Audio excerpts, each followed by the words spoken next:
Okay, so in this question, let's draw our domain here first. So our domain, we got these 4 points, and let's see here. So 0, -2, and 0, 4. I'll plot those first. 0, -2, and 0, 4.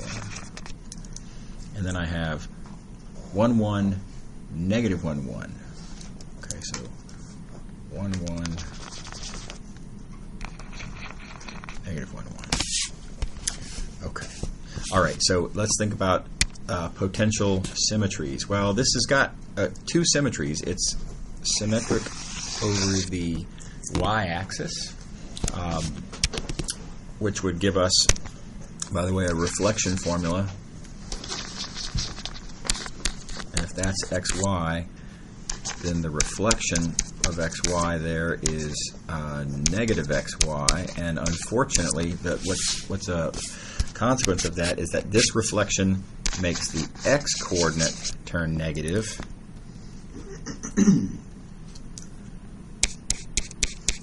which makes our function even. Right? Everybody see that? So this function does not. So the domain's symmetric. By the way, I didn't finish drawing my domain. My domain's symmetric over the y-axis, but the function has even symmetry, not odd symmetry over that axis. So cannot cite symmetry there. Wait, why do you flip it over the y-axis? Just geometrically, I observed that this domain is symmetric over the y-axis. We're not done, by the way. I mean, there's another potential symmetry to consider. I'm just starting with that one in the hopes, because it's easy, right? I figured I'd try a shot in the dark, and we lost, but so it happens sometimes, right? So can't use the y-axis. Everybody comfortable with that? Okay. All right. What's the other symmetry that I could potentially, conceivably, maybe, possibly use? And maybe I could use that axis. Well, that's not an axis. I mean, it's an axis. Well, okay. Anyway, let's consider that line. And this is the line x = 1. And let's think about how we would reflect over that. A point here, x, y, would reflect down to a point here whose coordinates are, well, let's see here. The the x coordinate's the same. Sorry, the x coordinate's the same.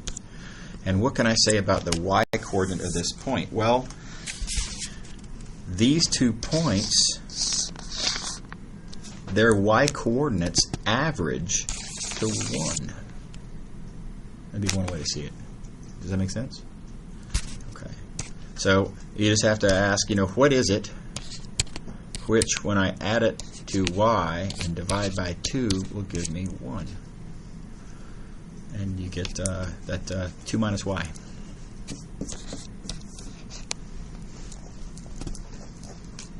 So that kind of answers your other question, actually. Yeah, right. Does everybody see how that worked? That's it's a clever move, but okay. So this is what we have to then ask. Does our function have odd symmetry with respect to this reflection? And so, in particular, if I take this, and I plug that into there, do I get exactly the negative of x squared y cubed? And no, I don't. There's a 2 minus y being cubed. I'm going to get a bunch of terms. It's just not. So yeah, no symmetry there either, sadly. So this one you have to actually brute force. Now there's a clever way to brute force this, and I want to encourage the clever way as opposed to the truly brute force. The truly brute force section 5.3, I suppose, strategy would be to start slicing maybe like this. Right, and of course you hit corners, and so you're going to have to break it up into 2 pieces. And let's not do that, because there's definitely a cooler way. So the idea is to notice that these 2 lines are actually parallel, and these 2 lines are actually parallel, and so you can do one of these reverse substitutions.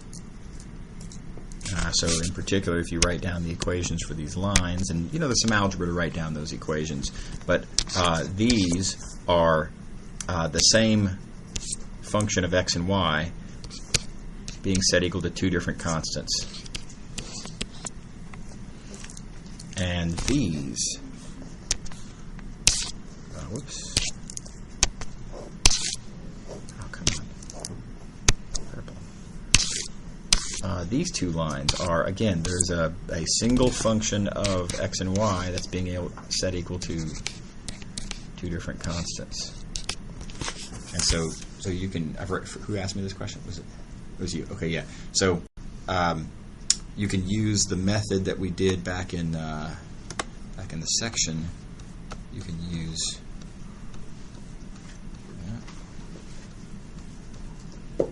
the method that we used here, right? Where you have here it was xy that was equal to two different values, and then xy squared that was equal to two different values. You take those and you combine them and you make a change of variables function. It's just a change of variables function that goes the other way, right?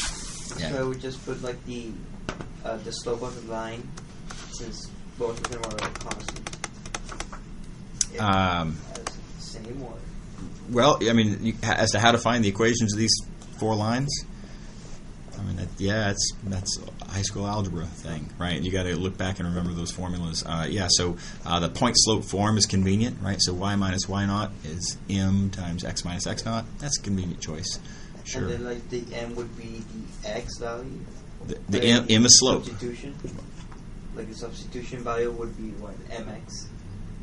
Well, you gotta find the equations of these lines and then put those equations into these forms, right? So the equation of one of those of this line, you've got to find a way to write that as something equals a constant. See what I'm saying? Yeah. And then you're going to have to likewise for the other for this other line find a way to write it as that exact same something equals a different constant. And the fact that they're parallel makes that possible. Right? But yeah. And then likewise for the green ones. So that allows you to at least break it down into just a single integral. And it's good practice to do it that way. I mean, of course, you could, I'll repeat, you could brute force it and just, slice like this. And you only get two integrals that way. Not the worst thing in the world. But I encourage you to do it the change of variables way, just if only for the practice with change of variables. Yeah. Everybody happy with this one?